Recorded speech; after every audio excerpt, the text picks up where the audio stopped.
23 ноября 2022 года 585 участниц спортивных школ в Ледовом дворце Кузбасс в Кемерово установили мировой рекорд по самому массовому катанию на коньках в мире. Этот рекорд был приурочен к дате 100 дней до начала игр «Дети Азии». Но сегодня в этом Ледовом дворце не менее ярко, не менее интересно. Первый день конькобежного турнира.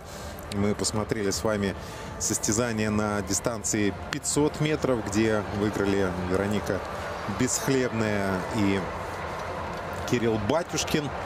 Ну а теперь дистанция 1500 метров. 6 медалей всего разыгрывается в конькобежном спорте на этом турнире. Вот 4 дистанции. Сегодня 500 и 1500.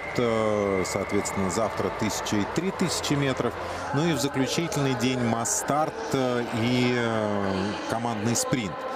Вот такие медали будут разыграны. Конечно, очень любопытно будет посмотреть на молодежь, как они побегут и дистанции масс-старта и командного спринта. Но это будет уже 3 числа. Ну а пока открывает Саида Хакимова из Татарстана. Открывает забеги у девушек на дистанции 1500 метров. Саида пока не участвовала в первенстве России. Но, тем не менее, имеет персональный результат на дистанции 1500 метров 2:34:74, показанный в Коломне в ноябре 2022 года. Ну, это достаточно скромный результат. Я думаю, что, вот, глядя на этот протокол, мы можем говорить уже сейчас о фаворитах этой дистанции, этого забега. Это в последней паре побегут Полина Митрейкина и Анна Потапова, занявшие 1 и 2 место на первенстве России с высокими результатами по 2:11.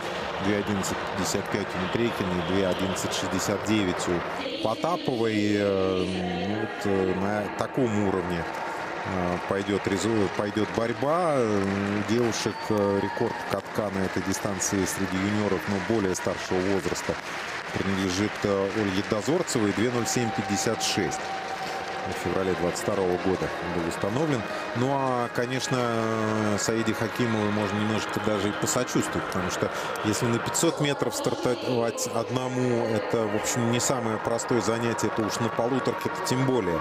Когда ты вот ищешь опоры, где твой партнер, особенно если еще удается где-нибудь попасть в спину, отработать. В общем, конечно, полуторку в одиночку бежать сложнее. Наверное, это самое сложное для пробегания в одно лицо, скажем, без напарника дистанции. Да, ты знаешь, слава богу, что здесь условия так более-менее идеальные, потому что если проходила на улице с ветром, да, с ветром, да, с еще погодными катаклизмами. Да, поэтому тут, скажем, немножко полегче. Но тем не менее, да, с партнером было бы поинтереснее. Да, самое главное, был бы какой-то ориентир, насколько ты быстро бежишь. А так ты сконцентрирован исключительно на каких-то собственных ощущениях. И даже небольшая усталость, которая накатывает там уже к середине дистанции, заставляет себя немножечко пожалеть. И от этого результаты еще скромнее становятся. Ну, конечно, сейчас Саида...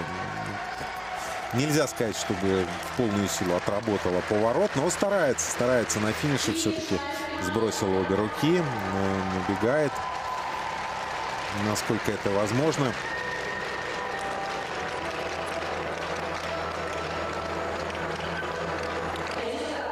Да, ну вот мне, честно говоря, удивительно, что в Казани еще не построили такой Ледовый дворец, где бы конькобежцы могли.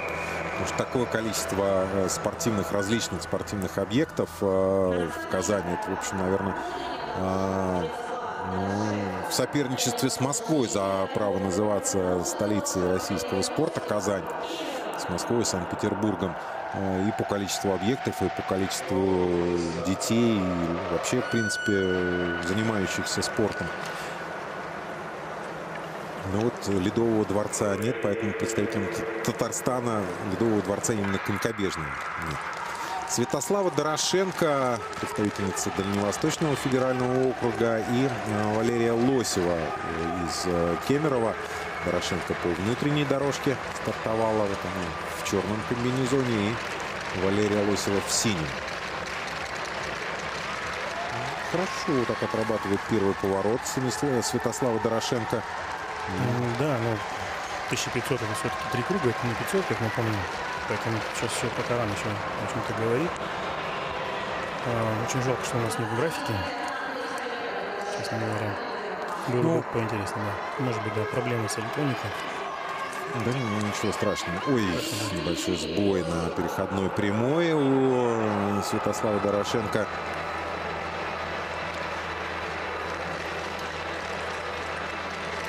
Ну, такая девушка фактурная, мне кажется, да, такой девушка. Высокий рост, длинные ноги.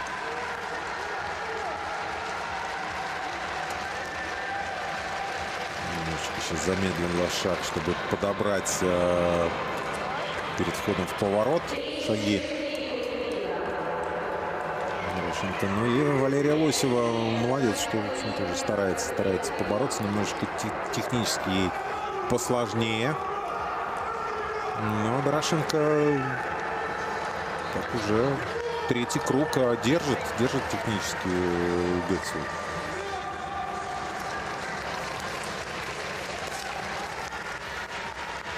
Конечно, сейчас уже чуть меньше стало мощи в отталкивании.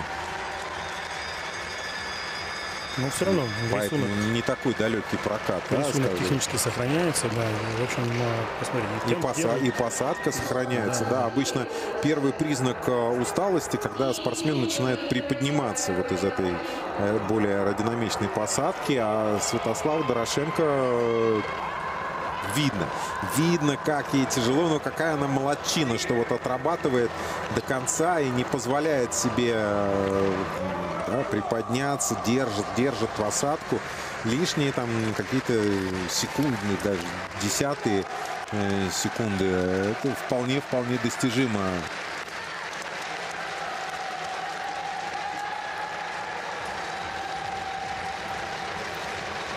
Ну, наладится у нас графика, уверен в этом.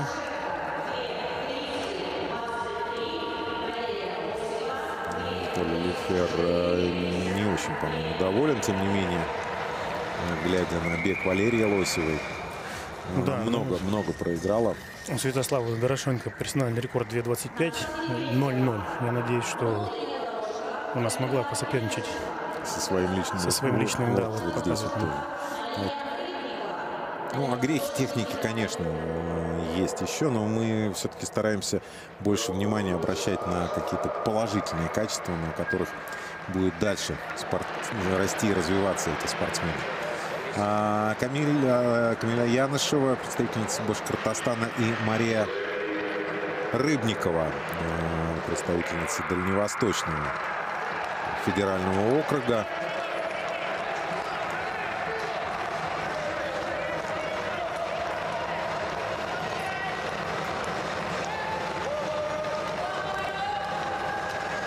Отправились на дистанцию. Мария Рыбникова лишь 56-е место заняла на первенстве России. 2:28.71 как раз в Челябинске. Да, и это персональный результат. Да, лучший рекорд. И, конечно, если мы говорили на дистанции 500 метров, были у девушек достаточно большие разрывы, то на дистанции 1500 метров эти дистанции между спортсменами еще немножечко подрастут. Но опять же, ты знаешь, это нужно время для того, чтобы подготовить ребенка, да, к соревнованиям. И вот они даже, вот, условно, на первенстве России у нас такой достаточно большой разрыв по результатам.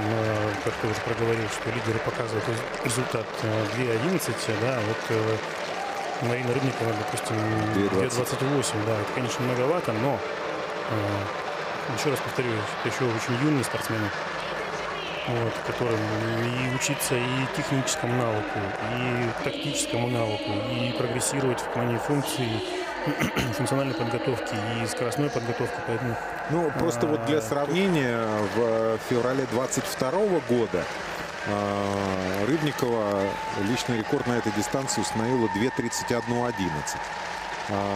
Сейчас 2:28:7. То есть за год почти 2,5 секунды она сбросила. Она лидирует с большим преимуществом над Камилой Янышевой в этом забеге.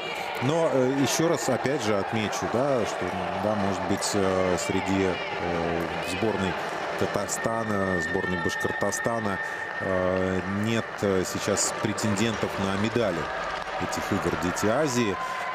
Тем не менее, команды приехали, молодые ребята получают хороший опыт состязаний, дополнительных состязаний, сражений с более сильными соперниками. И это, конечно, тоже должно дать свои плоды в скором будущем. Но появится больше возможностей для тренировок таких спортсменов юных. То есть, конечно, там по 20-30 человек спортсменов в возрасте, там, 13-14 лет, но сложно вывозить в другие регионы, там, где есть конькобежные дворцы, и там давать им возможности долгих сборов и тренировок. Это серьезная нагрузка на бюджет, конечно, мы все это прекрасно понимаем, поэтому, конечно, в таком возрасте в основном обходится теми условиями, которые есть в самом регионе. Да и потом просто подумай про учебный процесс еще. Конечно, это же ребята школьники. Да. Юлия Самарина и Алина Панкратова. Самарина также представляет Башкортостан. И, соответственно, Дальневосточный федеральный округ представляет Алина Панкратова.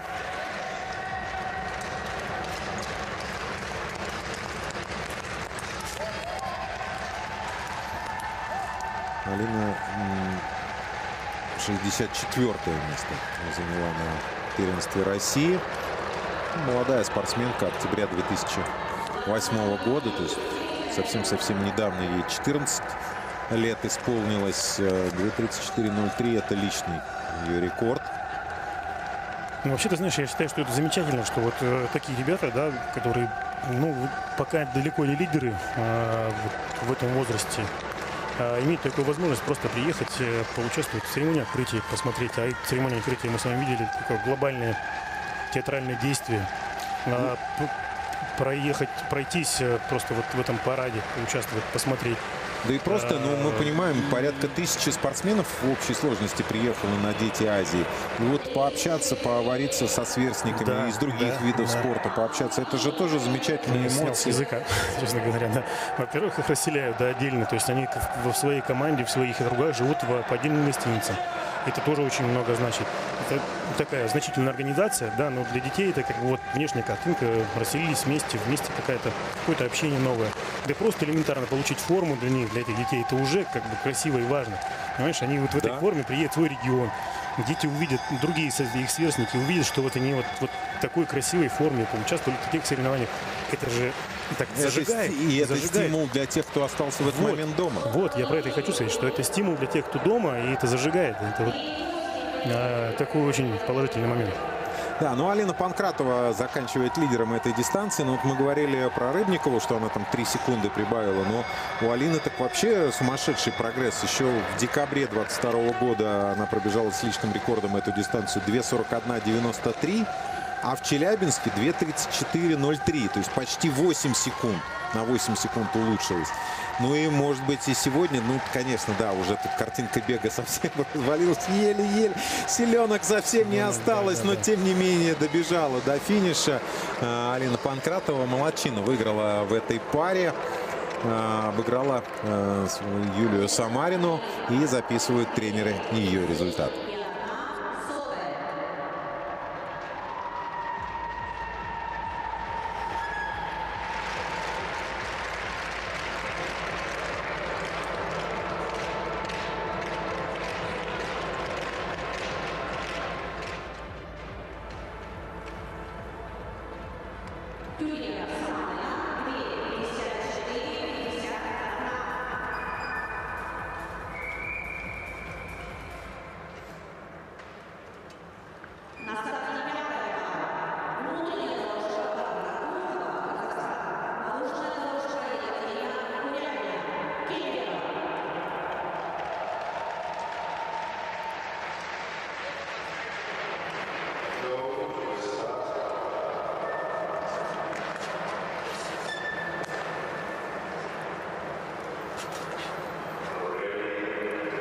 Очередная пара у нас выходит на старт. Представительница Казахстана Варвара Глухова стартовала по внутренней дорожке. И Екатерина Курябина из Кемеровской области.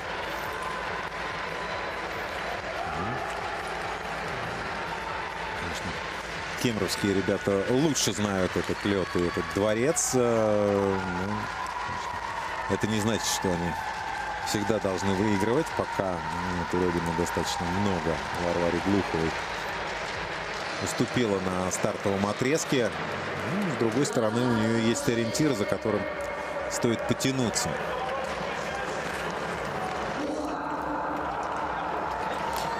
Да, ну вот девушки активно участвуют в соревнованиях, принимают участие в отборочных соревнованиях на первенство России. Да, допустим, если даже мы их не видим в финальном протоколе, все равно в зональном первенстве, для того, чтобы попасть на первенство России, они участвуют в этих соревнованиях. Ну и вот у Екатерины Курябиной персональный результат 2:27:76.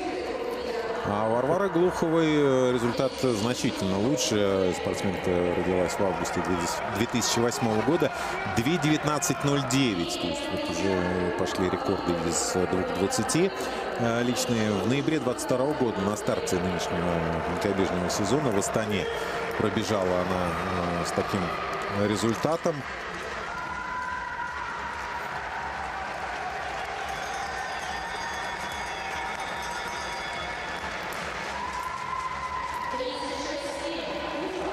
Ну, вот, слава богу, что мы хотя бы можем слышать. 36,7 круг.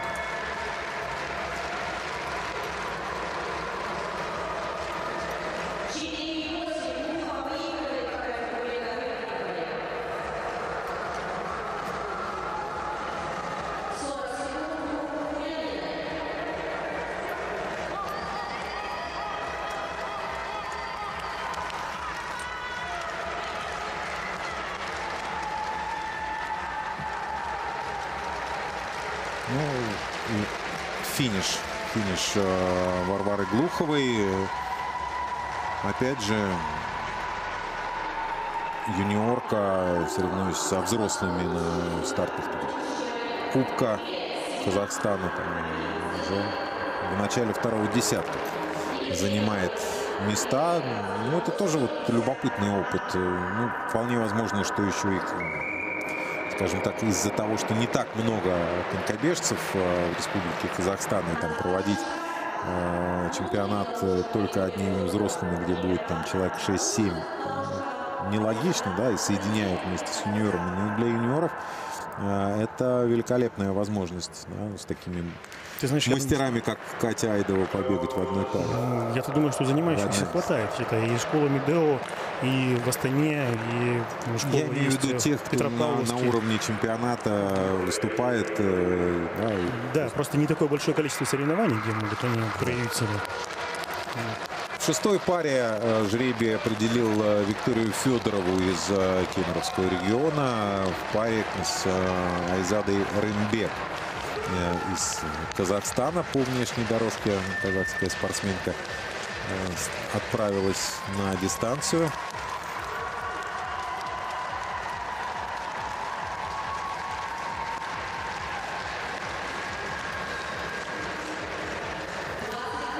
Айзада на этой дистанции тоже выбегал из 2:20, 2:19:19 в январе 23 года. Но Виктория Федорова имеет результат 2:21:37. Показано, кстати, здесь, в Кемерово, 9 января. Ну да, в общем, позволило ей участвовать в этих соревнованиях. Близкие результаты, но мы видим и борьбу в паре. Вот сейчас, конечно, очень важно как раз девушкам правильно отработать все возможные сценарии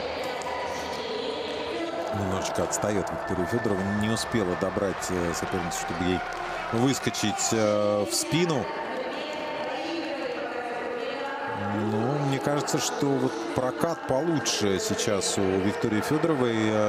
Вполне себе может она еще наверстать вот это отставание.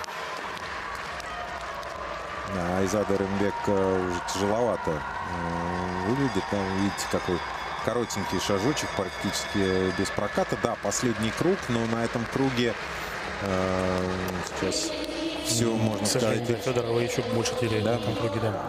Ну, слава богу, появилась у нас графика, да.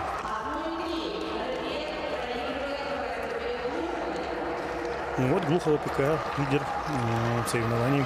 К сожалению, пока результат мы не знаем, но я думаю, что... Ну, уточним. Уточним сейчас.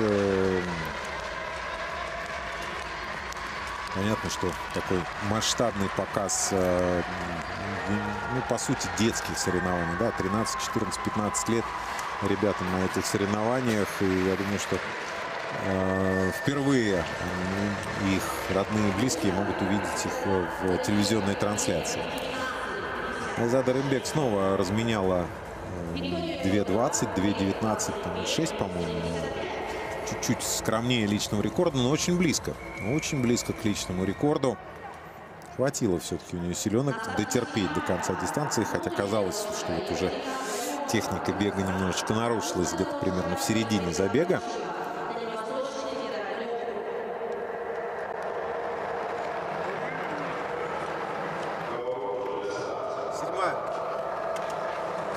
В седьмой паре снова соперничество российской и казахской школы. Екатерина Ларионова по внутренней дорожке и Елизавета Кочева.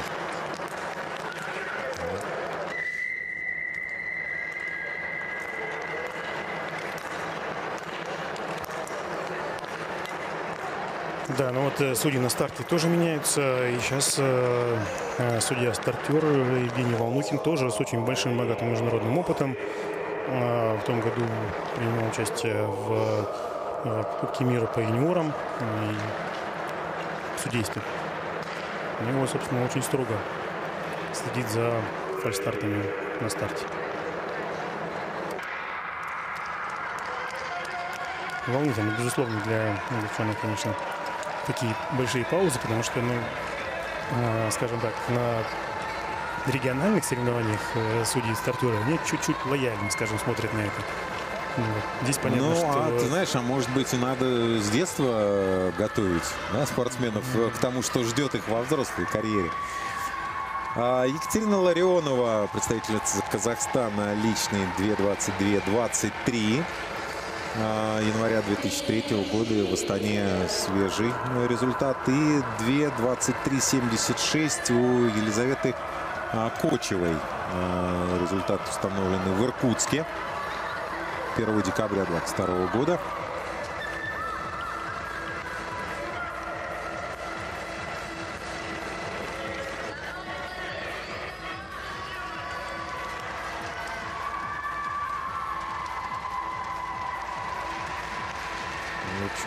Можно ждать такой плотной достаточно борьбы.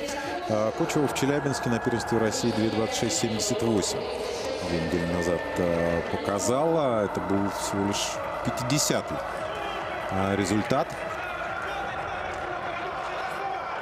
Ну, так опустила голову. Прям совсем такое ощущение, что прям поникла от усталости. Уже носом в лед.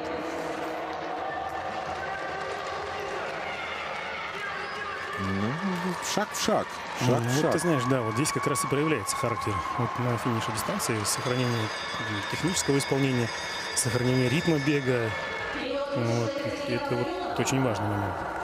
Ну, Кочевой так приличное отставание на круге. И видно, что характер бега не изменился. Ну что, да, Ларионова сохраняет темп бега. И очередной круг 37.90.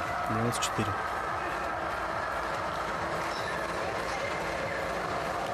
Нет, хороший ритм, хорошая борьба. Вот мы с вами видим, да, и такие Ну, на самом деле, да, сейчас пока, может быть, не лидеры, тем не менее, очень Да, это пока, конечно, не борьба за медали. Ну, смотри, сколько, 37,9 был круг у Ларионовой предпоследний, 37,7 последний. Да, это вот как раз о характере, о стремлении удержать скорость. Ну и Айзада Рынбек тоже поздравляет сразу свою подругу по команде. Ну и да, такая небольшая ложка дегтя. Конечно, так полуторку бегать нельзя, потому что 37,9 второй круг и 37,7. Ну, 37,7, да, то есть увеличение скорости, по идее, должен быть небольшой спад. Это говорит о том, что человек маленько сэкономился на втором, да. Ну вот Алиса Щиулова, которая, напомню вам, открывала соревнования конькобежцев, сегодня первой стартовала на дистанции 500 метров. И Рина Войсенкова из Белоруссии, ее соперница.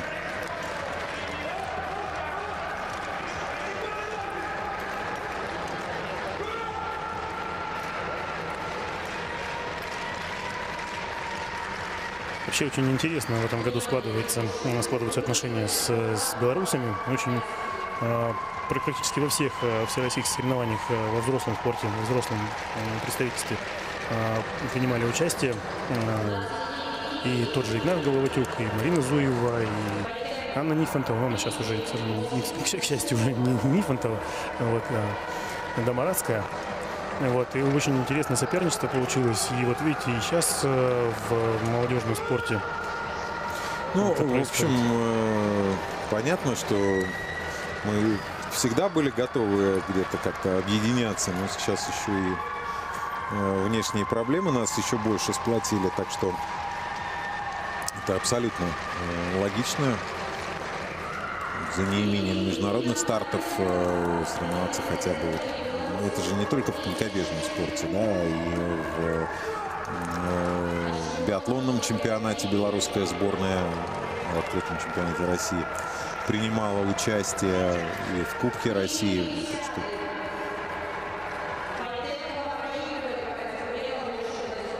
что абсолютно все логично.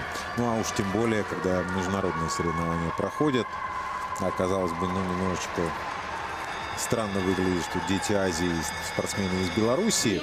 Вы скажете, что это нелогично. Ну, в данном случае, кажется, что в таком возрасте о такой логике говорить не приходится. Просто дополнительный набор международных стартов, опыта. Это важно для всех.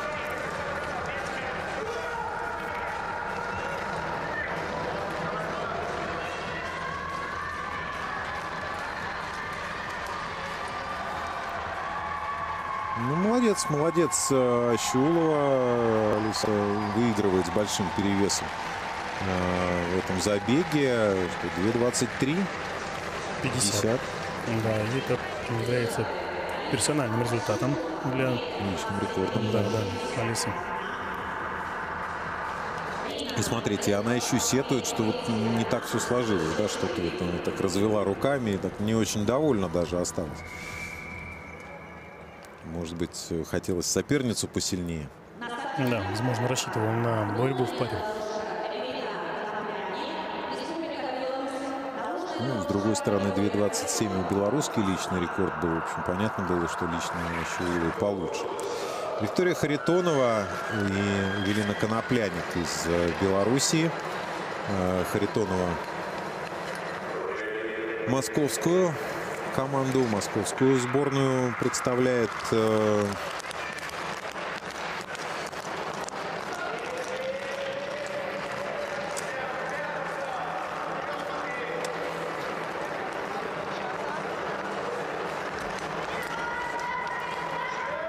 Сентября 2008 года. Спортсменка 2:16.86 ее личный рекорд на этой дистанции. В общем, очень-очень, ну, по стартовому протоколу на этой стадии, ну, мы говорили о результатах едва из 2:20.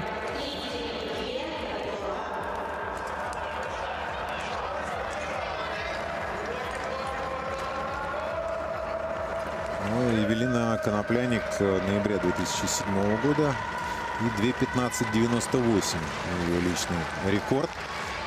Белоруска чуть-чуть впереди. Ну и в личном рекорде, и в этом конкретном забеге. Но мне кажется, что Виктория Харитонова не собирается сдаваться. Да, посмотрите, она проиграла на старте, но вот сейчас сколько?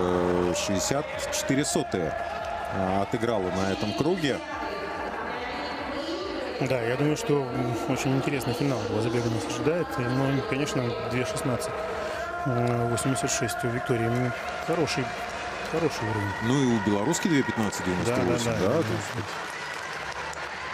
И тут важно, как девчонки умеют разложиться по ходу дистанции, а именно тактически расклады.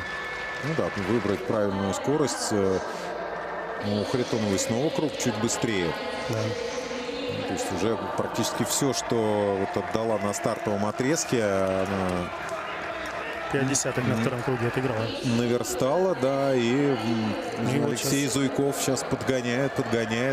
Да. Сейчас сохранить скорость нужно чуть потерпеть.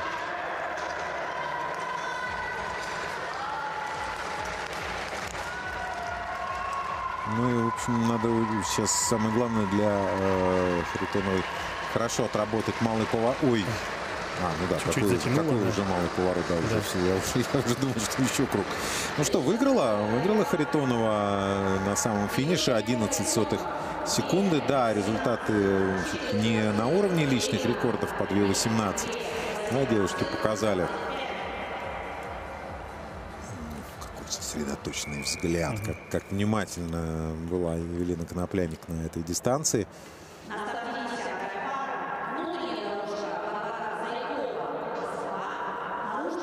Ну, Харитоновой хороший такой спортивный азарт, как она до последнего метра боролась. И чуть-чуть конечек вперед на финише. Варвара Зайкова и Эва Букина у нас на старте. Зайкова еще одна представительница московской сборной. Да, и Букина представительница Уральского федерального округа, и в частности Челябинск. Да. 2:15:45 личный рекорд у Зайковой. На чемпионате, на первенстве России она чуть скромнее Челябинска 2 недели назад пробежала. Что касается Эвы Букиной, августа 2008 года спортсменка 2:15:72. Тоже мы говорим о спортсменках с очень близкими личными рекордами. Эва Букина 8-е место на первенстве России в многоборье заняла на полуторке 15:72. Это дало ей 10-й результат. Ну и посмотрите, вот пошли уже опережения уже по лучшему графику. Идут спортсменки, об этом свидетельствуют вот эти зеленые квадратики. Ой-ой-ой, у Букиной какие проблемы на переходной прямой возникли. Пришлось ей немножечко притормозить. И это, конечно, очень серьезно скажется на ее результате. В середине дистанции, когда вроде бы на самом разгоне, на пике скорости она была, и пришлось уступать вот это вот право приоритета смены дорожек. Ну и, конечно, Зайкова сейчас получает очень-очень солидное преимущество. Варвара значительно отрывается.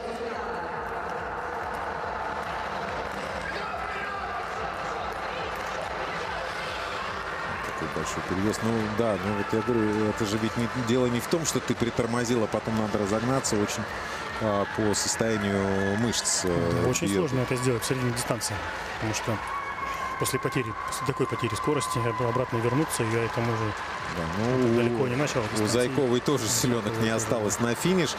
Тем не менее, лучший результат 2:16:63. Лучше чуть-чуть уточнее, 2:16:71. Ее время, ну и выигрывает это. Она в паре и становится лидером наших соревнований.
Ледовый дворец Кузбасс принимает состязание конькобежцев на турнире «Дети Азии», вторых зимних играх «Дети Азии».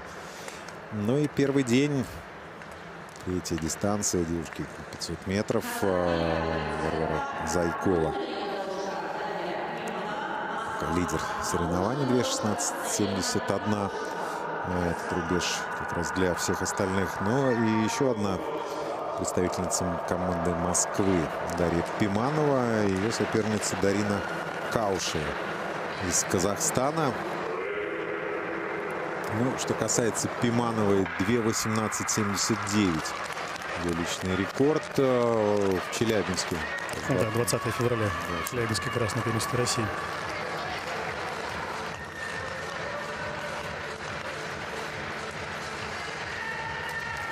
«20-е место позволили эти секунды ей занять.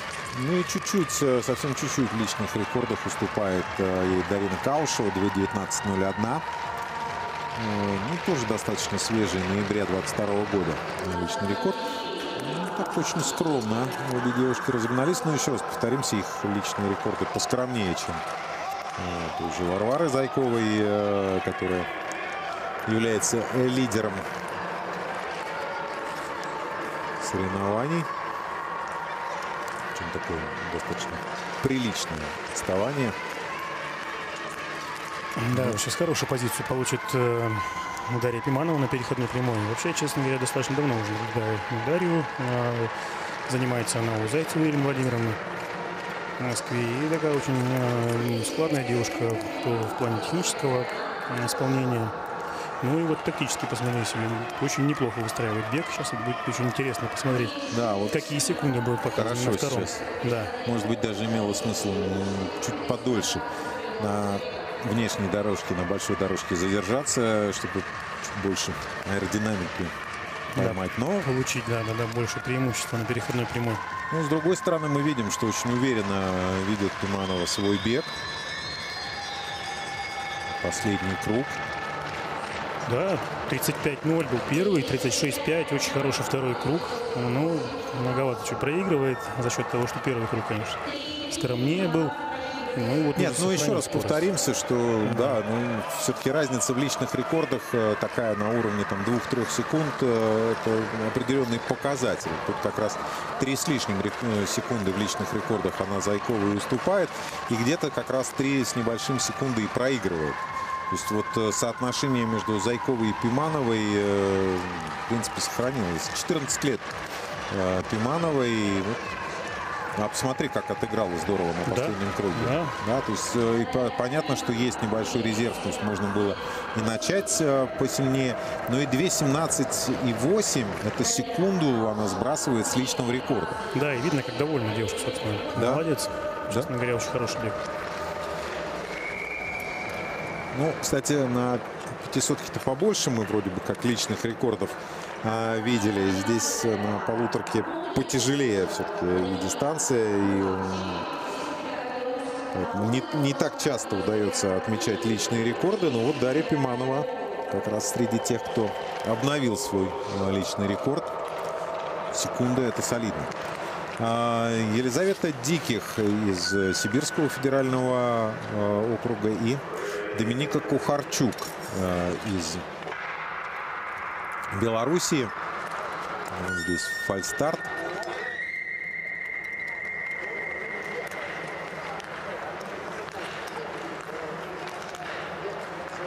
Но пока у нас есть время, пока прозвучал фальстарт, Елизавета Диких имеет персональный результат 2:18:05. Опять же, показан в Челябинске на первенстве России.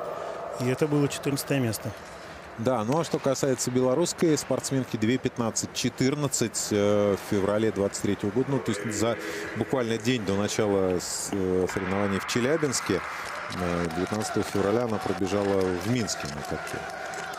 Минский каток тоже очень-очень хороший. Там и финалы Кубка мира, и этапы Кубка мира проводились. И, конечно, это огромное подспорье для белорусской сборной, всей растущего поколения, что есть вот такой дворец.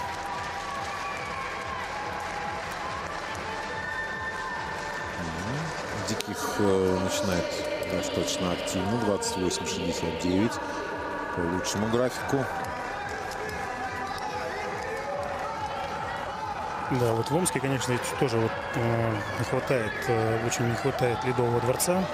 Почему Омск? Потому что, собственно, Елизавета Диких представительница Омской школы. И если я не ошибаюсь, Константин Диких – это ее отец. Я, конечно, могу ошибиться немножко, но простите меня, да, за трансляцию. Да, это представитель Федерации Омской. В общем, наверное, несложно предположить, что, в общем, это все-таки не Иванов фамилия. Да? Вот. Ну вот, посмотрите, какие высокие секунды на первом круге. 33-80. Да, ну немножечко подрастеряла свой перевес над Варварой Зайковой. Ну, опять же, да, мы говорим, что здесь тоже разница в личных рекордах солидная.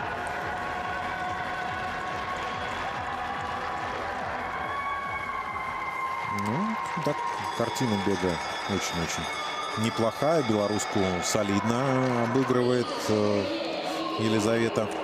Чуть-чуть. Ну, в принципе, да, близко от графика Варвары Зайковой. И, в общем, явно в район личного рекорда бежит Елизавета. Вот, видно, накатила усталость. Но сейчас хорошо ей повезло с точки зрения жеребьевки, что заканчивать из малого поворота. Полегче его проходить, там, удержать скорость. Все-таки так за счет центробежной силы выкинуть себя на финишную прямую. Да, но второй круг, конечно, немножечко. Но тем не менее, скорость, ну, да, смотри, да, тоже где-то порядка секунды. Да, 2:17:08, 90, даже 2:16, уточнее. Да, 16 уточнее, да. 2:16:78, секунда с третью от превышения личного рекорда. Молодец. Молодец, да. На таких ответственных стартах и вот так собираться, это дорого стоит. Вот он характер, пожалуйста. Да, очень. Да. Ну и папе сейчас тоже надо отправить поздравления, что дочка такая подрастает. Альбина Ильясова и Алиса Новикова, представительницы Уральского федерального округа. Ну, там видели мы Полина Сивец. Готовится к старту.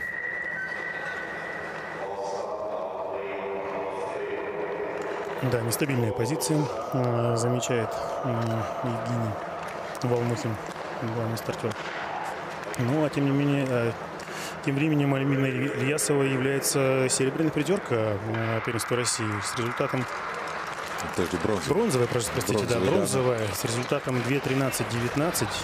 Ну, интересно вот сейчас посмотреть, что же она сможет продемонстрировать на Кемеровском льду. Ну, Алиса Новикова на самом деле совсем немного Альбине Ильясовой проиграла. Она на полуторке на первенстве России была пятой. И разница между ними была 0,7 секунды. 2:13:89 Алиса Новикова пробежала в канун своего 15-летия в этом месяце, как раз в марте. Новикова исполнится 15 лет. Так что здесь, ну, последние пары, да, тут все представительницы России, ну, за исключением вот Полины Сивец. И борьба как раз между девушками такая на уровне первенства России пойдет. Ну, знакомые соперничества, да. Я думаю, что они хорошо знакомы друг с другом. К тому же одна из Челябинска, другая из Екатеринбурга. Вот тренер Артамонов Александр Леонидович на бирже сейчас работает с Ильясовой.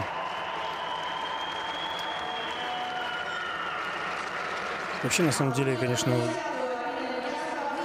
Екатеринбургу очень не хватает конькобежной дорожки, которая была, точнее, есть она сейчас, раньше она была искусственная. Открытая. Да, открытая, искусственная. Сейчас, к сожалению, на стадионе «Юность» в Екатеринбурге она, конечно, становится уже естественно. Не то, что становится, а... Ну, перестали, да. Да, перестали, да. Готовить ее как искусственную и только под естественными погодными условиями застывает. Ну, я думаю, что все-таки стоит спортивным руководителям Екатеринбурга обратить на это внимание, потому что Екатеринбург всегда был одним из центров развития, еще и в советские времена, развития конькобежного спорта в стране. Ну что, чуть-чуть, 2:13:89 у Ильясовой. Ну, точнее, 2:13:78. Ну, чуть-чуть скромнее получилось у обеих, нежели на первенстве России.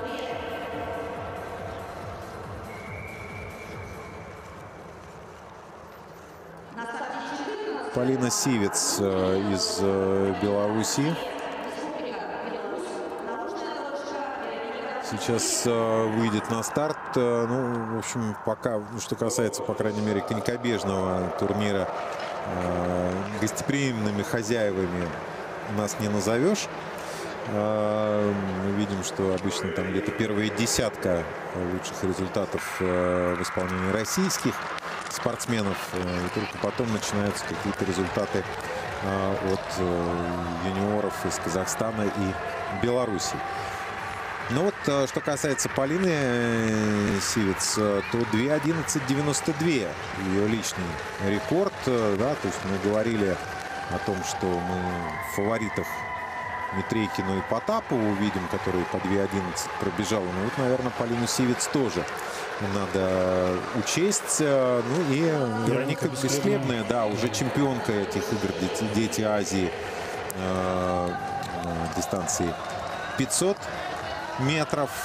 Да, но на первенстве России по среднему возрасту она не принимала участие на этой дистанции.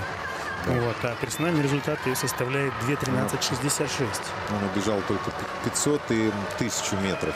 Да, ну, я так понимаю, что стратегия тренеров такова, что сориентировать да, ее на спринт. Больше на спринтерской дистанции. Ну вот, получается, первые 700 метров Бесхлебная отработала по лучшему графику. Ну, опять же, понимаю, что Вероника бегает более короткие дистанции, конечно, стоило ожидать быстрого разгона. Ну, вот. Она таким образом может создать проблемы своим подругам по команде, потому что своим бегом на стартовом отрезке, своими скоростями она, можно сказать, так разгоняет Полину Сивец, которая так за ней очень хорошо держалась. И вот к отметке 1100 метров выходит уже в лидеры. Большая ошибка в графике, конечно, не 37 секунд отставания Бесхлебной. Ну, Вероника, конечно, поддержать бы, может быть, тоже будет.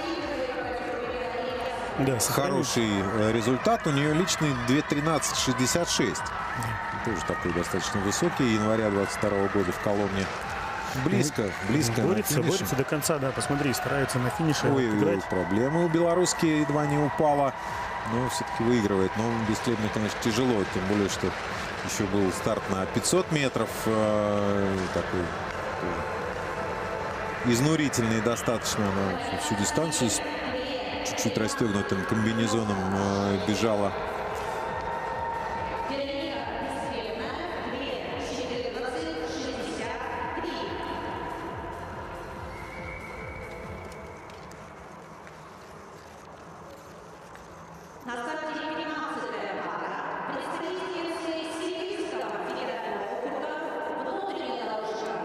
Софья Сидоренко и Лия Коковина будут соперничать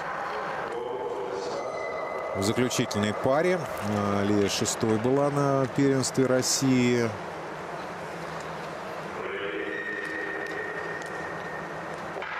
С результатом 2:14:10. Ну, что касается Софьи Сидоренко, она была 8-й, 2:14:36.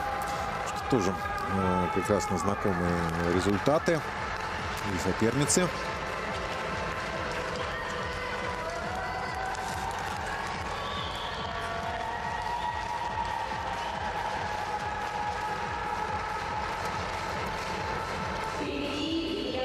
Ковина первый заканчивает стартовый отрезок. 28:05.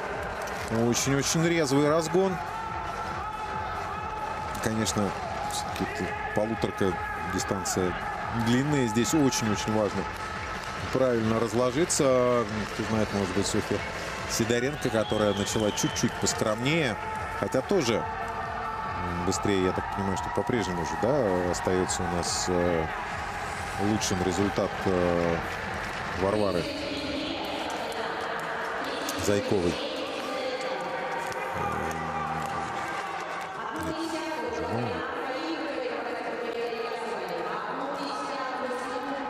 Да, Ильясова. Да, 2:13. Ну вот посмотрим, да, получится ли улучшить, да, сейчас.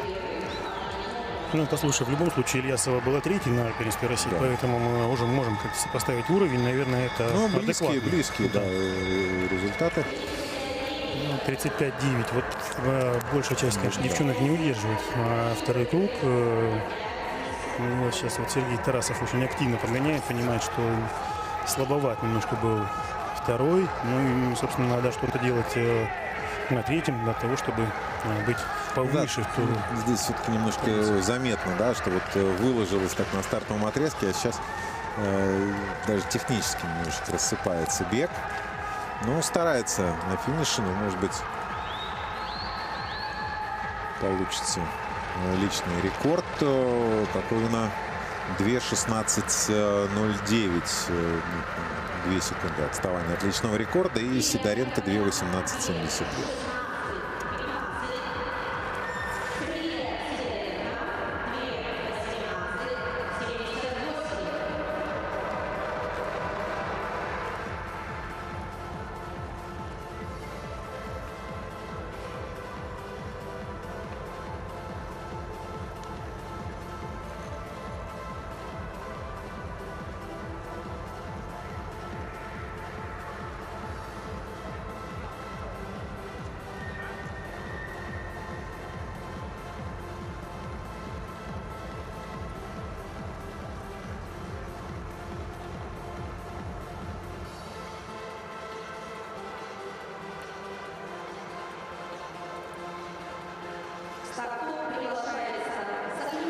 Вот заключительная пара, которую мы анонсировали еще в самом начале наших забегов. Полина Митрейкина и Анна Потапова. Два главных конкурента, скажем так, по чемпионату России. Вот Полина Митрейкина на ваших экранах. И Анна Потапова. 2:11:55 у Митрейкиной, 2:11:69 у Потаповой. 14 сотых разделила их на первенстве России в Челябинске буквально 2 недели назад.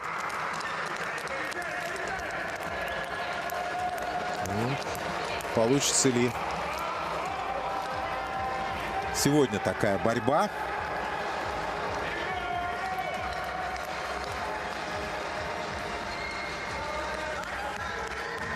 Разгон у Митрейкиной. За счет малого круга понятно, что получается чуть-чуть побыстрее на новой дорожке. Ну, опять же, зрительный контакт на стартовой прямой тоже дает, скажем, некоторую мотивацию для того, чтобы чуть быстрее это было. Но все-таки, наверное, не в 0,5 секунды, да, зато только зрительный контакт. Да, да, но усилия, безусловно, да, усилия. Ну, Анна Потапова тоже, я думаю, что уже понимает, что она делает по этой дистанции. И такой скромный старт, да, ну вот еще в таком возрасте, наверное, можно себе позволить. Хотя как бы современные требования полуторки, ну, уже на мировом уровне. Это, по сути, бег на максимум с первых метров дистанции. Но вот как-то очень большое западение скорости у Митрейкиной. 34-24 круг, и сразу она уже, смотри, как далеко отстала. Да, Потапова 32-92, но это тоже не самый быстрый круг. Ну вот и посмотрим сейчас, насколько хватит сил сохранить высокую скорость Потаповой. Такой очень хороший прокат, хорошая посадка, в общем-то. Да, ну и, в общем, когда большую часть прямых на полуторку, да, с обеими сброшенными руками проходит, Ну, вообще, на самом деле, не очень высокие секунды, даже по дистанции сейчас мы это видим. Неужели девушки перегорели просто в последней паре, к 16-й, вот такое долгое ожидание. Ну, может быть, все-таки тоже, да, пик формы был к первенству России. И там выплеснулись на максимум, не оставив себе ничего в запас. Да, далеко не лучшие свои результаты показывают и Потапова, и Митрейкина. 2:15:47. Ну, то есть это почти на 4 секунды Потапова скромнее бежит, но у Митрейкиной 2:19. Даже прям совсем сложно предположить, что такое вот случилось с той же Митрейкиной. Еще раз повторимся. Победительницей первенства России в многоборье, выигравшей 3 из 4 дистанций. В общем, даже немножечко тревожно, что там завтра-послезавтра будет у Полины. Да, Сергей, видно, раздосадован немножко тренер Потаповой. Ну и, судя по всему, Альбина Ильясова. Да, из той тройки, которая была на первенстве России в лидерах, пока только Альбина Ильясова демонстрирует свой высокий уровень, да, который она показывала. Она как раз, да, подтвердила, не уступила. Да, Альбина Ильясова и Полина Сивец. Ну вот все-таки одну медаль надо отправить в Белоруссию.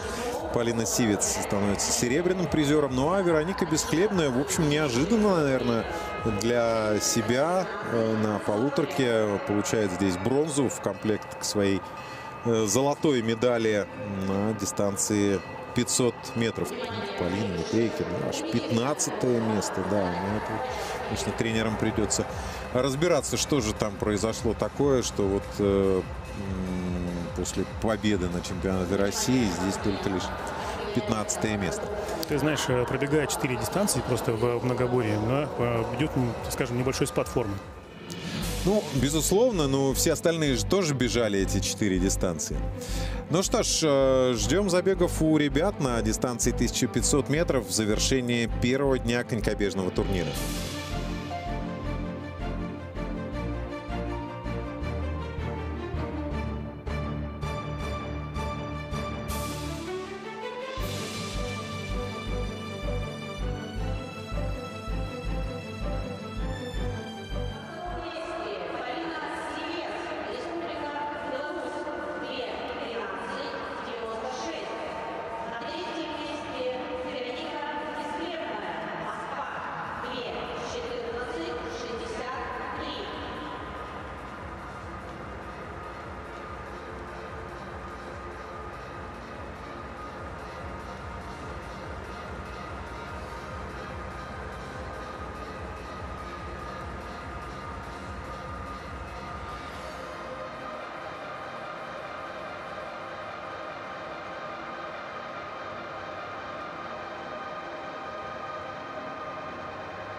Кемерово и Кузбасс, безусловно, конькобежный регион был, есть и будет.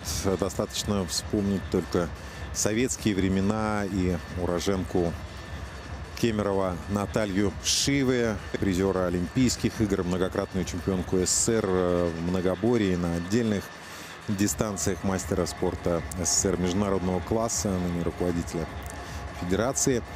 Ну а теперь при таком дворце,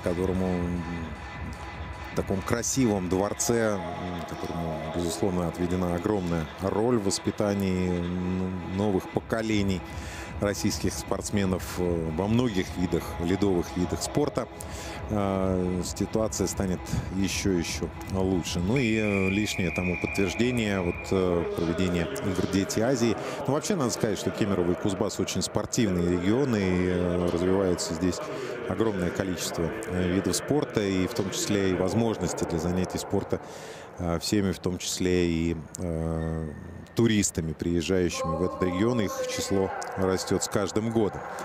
Ну а у нас конькобежные соревнования в рамках игр «Дети Азии» и заключительная дистанция первого дня, 1500 метров у ребят. Лев Матвеев, представитель Хабаровского округа, если я правильно понимаю, из Биробиджана, стартовал недавно, совсем 15 лет этому парню исполнилось. Ну, кстати, если говорить о возрасте, да, то чемпионка дистанции 1500 метров Альбина Ильясова, у нее сегодня день рождения. Ну, вернее, как, не совсем сегодня, у нее 29 февраля день рождения, но если считать, что это на следующий день после 28 февраля, да, то получается, что именно сегодня. Так что двойной праздник, можно сказать, у нее и ее наставника. Да, поздравляю с днем рождения. Да. Еще раз. Ну а что касается Льва Матвеева, 2:18:42 его личный рекорд на этой дистанции, на как раз первенстве России в Челябинске он его установил. Да, наверное, в общем, скромный результат, особенно если посмотреть на результаты призеров первенства России на этой дистанции, которые все выбежали, все трое, и Бажанов, и Батюшкин, и Фогель, выбежали из 2 минут, то, конечно, 2:18 не смотрится вроде бы, но тем не менее, да, мы прекрасно понимаем, на этих соревнованиях у каждого из спортсменов свои задачи, да, и, в общем, на самом деле просто ориентиры личных рекордов — это, может быть, даже гораздо важнее на данном этапе. Ну и опять же, Льву немножечко не повезло с жеребьевкой. Он стартует в одиночестве, бежит всю дистанцию один, так же, как Саида Хакимова у девушек бежала. Тяжеловато немножечко, но, тем не менее, старается. Видно, что старается даже после каждого небольшого сбоя возвращаться в посадку, удерживать себя в посадке. Это похвальное качество. И Лев Матвеев первым из участников 1500 метров заканчивает дистанцию. 2:18:52, 1/10. Обидно. 1/10 не хватило ему до личного рекорда. Неуловимое мгновение. Ну, вот, может быть, там 1-2 сбоя меньше, и был бы личный рекорд. Да, чуть почище провести бег, и все получилось бы. Ну, опять же, вот мы с тобой много раз наблюдали, когда конькобежцы финишируют, да, вот лезвием вперед, максимально выкатывая передние лезвия. Да. Собственно, если бы Лев чуть-чуть бы хотя бы финишнул бы. Но там уже сил не осталось. Это но да. Уже... Максим Шевелев и Артем Антонюк, представитель дальневосточного тоже округа, как и Лев Матвеев.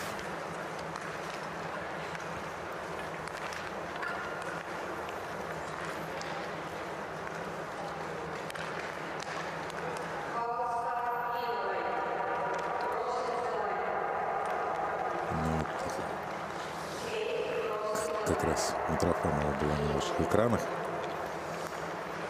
Старший арбитр.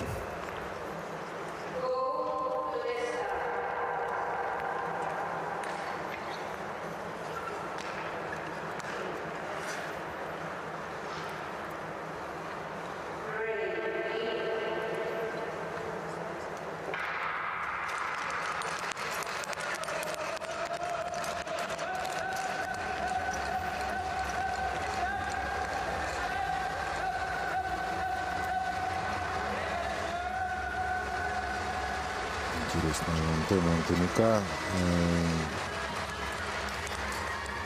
Это удивительно для юниоров. Но вообще пока нет никакого личного рекорда на дистанции 1500 метров. Тут, простите, поправлю маленько, Артем. Артем, да. 2:37, 56. Да, это я не ту табличку. Да. У Артема 2:37,56, да. Ну, невысокий, на самом деле, личный рекорд.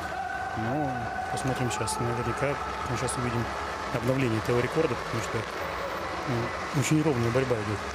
Ну, а у Максима Шевелева персональный это 2:18,45. Показано, опять же, 9 января в Кемерово. И он, посмотрите, он лидирует забеги. 33,62. Да, у него, Максима Шевелева. У него все личные рекорды и все лучшие результаты сезона, но они совпадают. Все были показаны вот как раз на этом катке. Это вот как раз к вопросу о прогрессе, да, спортсмена, когда появился рядом дома каток. То есть вот на открытом льду в Кемерово на приз Натальи Шивовой в январе 2020 года бежал 2:38. Вот. Сейчас уже у него результаты 2:18. Ну, конечно, это 3 года прошло. Но подрос, возмужал, освоил какие-то новые технические рубежи Максим. Ну, достаточно уверенно лидирует он в этой паре, двигаясь к финишу на последних совершенно метрах. Да, личный рекорд. 2:17,13, секунду и 0,3 с личного достижения он сбрасывает. Ну и Артем Антонюк, мы говорили 2:37, а он еще что, 2:20 пробежал? Да. 17 секунд. Ну, понятно, что спортсменов из Биробиджане на открытом льду 2:37 бежал. Поэтому сейчас, конечно же, оказавшись в таких комфортных условиях прекрасного закрытого катка, обязан был кардинально улучшать свои результаты. Третья пара. Амирбек Абдурахманов из Башкортостана и его соперник по большой дорожке Дмитрий Архипов стартовал. Также представитель Дальневосточного федерального округа.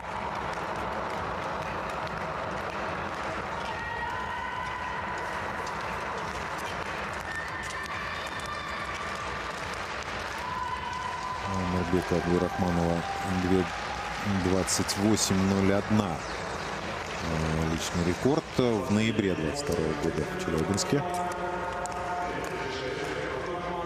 установленный.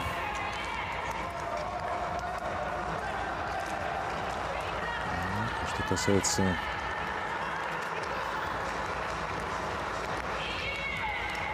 Архипова, Дмитрий 2:19,62 на первенстве России в Челябинске пробежал. Совершенно логично, он сейчас лидирует, но достаточно большое отставание от лидеров.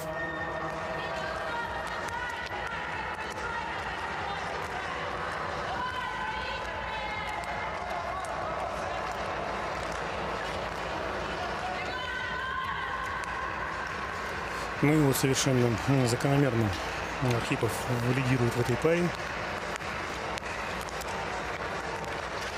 Да, чуть не хватает силенок, безусловно, но...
У нас на старте уже 13-я из 16 к запланированному проведению пар. И здесь два российских спортсмена. И снова такой спор сибирского и уральского соседей федеральных округов. Никита Тарасов, сын Сергея Тарасовых. Тарасовы, любители конькобежного спорта, я думаю, что вспомнят, ну, со стажем, скажем так, выступавшие еще за российскую сборную в 90-е годы. Ну и Александр Антонов, соперник ее сына. Александр в октябре 2007-го родился, 2:02:11. Уже его личный рекорд. Что касается Никиты Тарасова, 2:04:43. Вот, согласно, опять же, табели, возрасту. Здесь возраст все-таки в это время играет большую роль. Александр поактивнее начинает, но мне кажется, что очень-очень здорово Никита сейчас поработал на переходной прямой. Да, ему по большой дорожке сейчас бежать.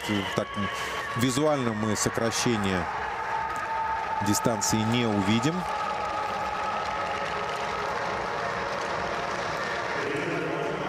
Но у Никиты Тарасова круг-то побыстрее получился на 26 сотых. Вообще, в целом, и разгон, и первый круг значительно быстрее. 38 у Антонова и у Никиты Тарасова 36. Ну и значительно превышает график. Графика Александра Лопаева. Да, Лопаева. Ну и вот здесь бы, конечно, Никите чуть подтянуться для того, чтобы переходную сильно не отдавать Антонову. Но силы, к сожалению, заканчиваются. Нет, ты посмотри, он все здорово сделал, он все правильно сделал, он как раз в спину попал. Александр Антонов, я вот так сейчас смотрю, вот такое вот сочетание черт лица и больших очков очень напомнили мне Вадима Савицына. Возможно. Чемпиона мира в свое время. Призера. 2:05 ровно пока у Антонова. Он становится 2:05:03. Да, не личный рекорд. Но, тем не менее, хорошая реализация своих возможностей. Ну и Никита Тарасов немножечко все-таки проиграл. Но опять же, повторимся, что почти на год младше был своего соперника по забегу. Ну вот следующая пара на старте очень интересная. Бажанов-Батюшкин. Да. Бажанов, соответственно, как мы уже с вами проговорили ранее, представитель Москвы, и Батюшкин представитель Иркутска. Ну, Матвей, мы уже говорили, выиграл, кроме 500-ки на первенстве России, все 3 дистанции. Вот 1:58:99 Матвей Бажанов показал. Ну, кто не видел забегов на 500 метров, с удовольствием повторим эту информацию. Племянник Светланы Бажановой, сын Никиты Бажанова, ну и тренируется у Юрия Петрова, который взрастил в свое время и Дениса Вискова. Большие проблемы на переходной прямой. Что касается Кирилла Батюшкина, тоже очень высокий результат у него. Личный рекорд из 2 минут. И он вторым был. Ну, правда, 65 сотых проиграл тогда Матвею Бажанову в Челябинске на чемпионате России. Ну и вот сейчас примерно такая же дистанция между ними. Но Матвей хорошо набирает. Вот эта вот ситуация на переходной его так очень хорошо подхлестнула. Я даже заметил, что Кирилл так пораньше постарался сместиться на малую дорожку, чтобы не дать Матвею там где-то проскочить по внутренней дорожке. Но вот посмотрите, как Матвей справился с этой ситуацией. И очень хороший второй круг. Да, очень посмотрите, прекрасный второй круг. Да, 37. Большая часть ребят, которые сейчас пробегали, первый круг делали 35-37. А тут, в общем, очень хорошее сохранение скорости. Ну, в общем, прекрасные данные, сильный характер. Молодец, Матвей. Сейчас посмотрим результат на финише. Ну и Кирилл недалеко отпустил Матвея. Также борется. Нет, но тут борется до финиша. Должны быть очень хорошие результаты. Да, из 2 минут 1:59:78. Даже 59:65 у Матвея Бажанова. Ну, еще раз подтвердил. Он, да, чуть-чуть скромнее, чем было в Челябинске. Но это вот на уровне там нескольких десятых секунды. Показали нам вот этот момент, когда Кирилл, скажем так, переходил на свою дорожку. Чуть пораньше переходил, можно так сказать. Матвей... Маленькие конькобежные хитрости. Да, Матвей большой молодец.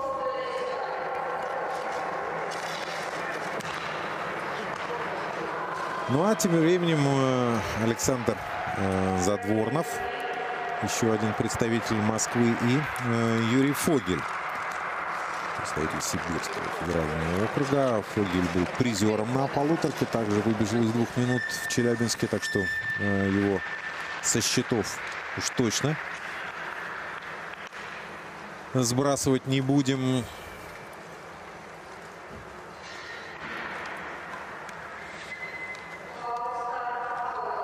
Ну, Александр Задворнов на полуторке 13-е время показал. 2:04:78.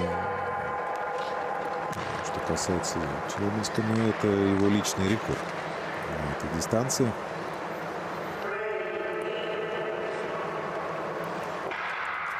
Ну, Юрий Фогель 1:59:86 тоже личный рекорд. Ну да, вот после такого сильного забега сейчас, который мы сейчас увидели, конечно, непонятно, как так складывается жеребьевка. Вот этот забег, это Батюшкин и Бажанов, он должен был быть все равно 16-м, мне кажется, для того, чтобы чуть скрасить. Ты знаешь, мне кажется, что это вот такая традиция, как на Кубке мира пошла. То есть там 6 сильнейших, она жеребится в свободном порядке. Да, жеребьевка проходит, и кто в какой паре там окажется, не факт. Ну, какая разница? Мы, в общем, все равно сразу говорили, что вот забег Бажанов-Батюшкин — это самый сильный забег дня на этой дистанции, и что именно от него, что в нем можно искать победителя. Но посмотрим. Да, Юрию Фогелю, может быть, немножко не повезло с той точки зрения, что ему такого сильного соперника не досталось, и ему теперь надо как-то пытаться ответить и Бажанову, и Батюшкину. Попробовать с ними посоперничать, раз уж это было в Челябинске 2 недели назад. Даже чуть меньше 2 недель назад. Очень хорошее исполнение, хочу отметить исполнение Юрия Фогеля. Да, и прокат на конечке хороший, на прямой, и очень такой техничный Поворот вот сглазил, к сожалению, получилось сбой, да, у Мири Фогеля. 31-4. И еще раз подчеркнем, мы отмечали это на дистанции 500 метров. Фогель едва ли не самый юный из ребят. Июнь 2009 года. Да, то есть ему 13 лет сейчас. И в принципе, вот, да. За счет вот исполнения дает возможность ему показывать такие высокие результаты и оставаться на этом высоком уровне. Да, 2:01:82. Ну, я так понимаю, что третий результат. Да, Батюшкину да. проиграл. Ну, понятно, Бажанову проиграл, который из 2 минут выбежал. Но похоже, что третий результат. Да, все верно. Пока Матвей Бажанов 1:59:65. Батюшкин 2:01:11 и Юрий Фогель 2:01:73.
Прекрасные своды Ледового дворца Кузбасс. Очень высокий, очень легко дышится здесь на этом катке. Ну и заключительный старт дня на дистанции 1500 метров. Даниил Борисов и Равшанбек Нишанбаев сходятся. Но Даниила Борисова тоже не будем сбрасывать со счетов в борьбе за награды. Представитель Уральского федерального округа в Челябинске на родной земле был 4-м на первенстве России на этой дистанции. Хоть и из 2 минут не выбежал, но был очень-очень к этому близок. 2:00:23. Что касается Равшанбека Нишанбаева, чуть-чуть поскромнее личные рекорды. 2:03:97 показал он в Челябинске. Ну, почти 4 секунды отставания от лидеров. И на первенстве России на этой дистанции это принесло ему 10-й результат. Большой сбой сейчас у Данила Борисова. Ну, посмотрите, Нишанбаев как хорошо, как близко держится. Ну, посмотрим, что будет дальше. Но тут еще надо, наверное, отметить, что у Борисова темп не самый высокий. Уже после 700 метров проигрывает он 2,5 секунды. И подозреваю, что тройка призеров останется неизменной. Бажанов, Батюшкин и Фогель.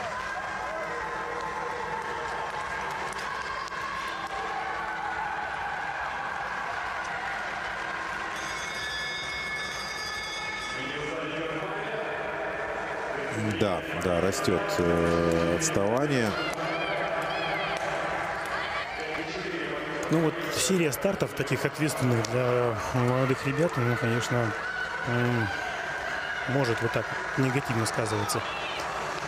Хотя надо сказать, что Борисов на первенстве России был очень близко. 2:00:23. Ну, сейчас, конечно, будет чуть похуже показан результат.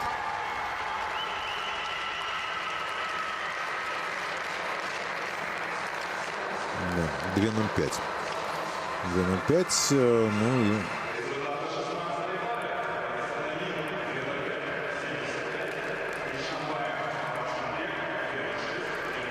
сегодня не получилось.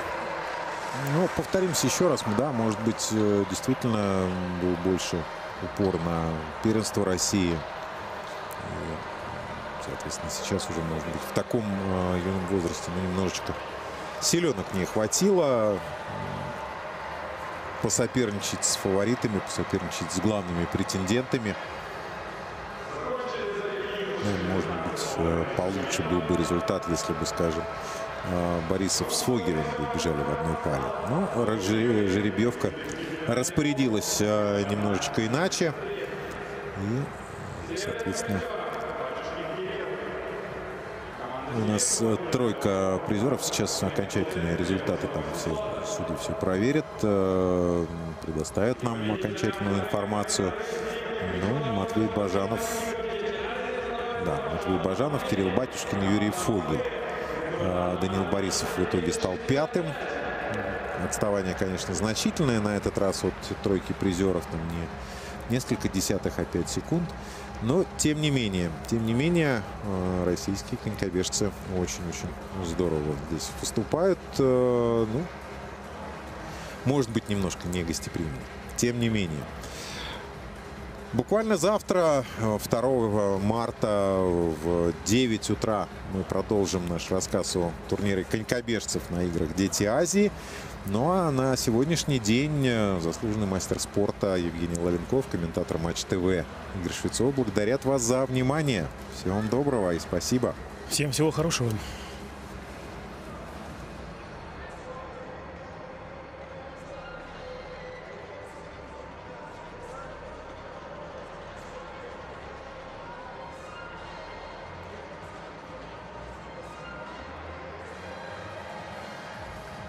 Уважаемые зрители,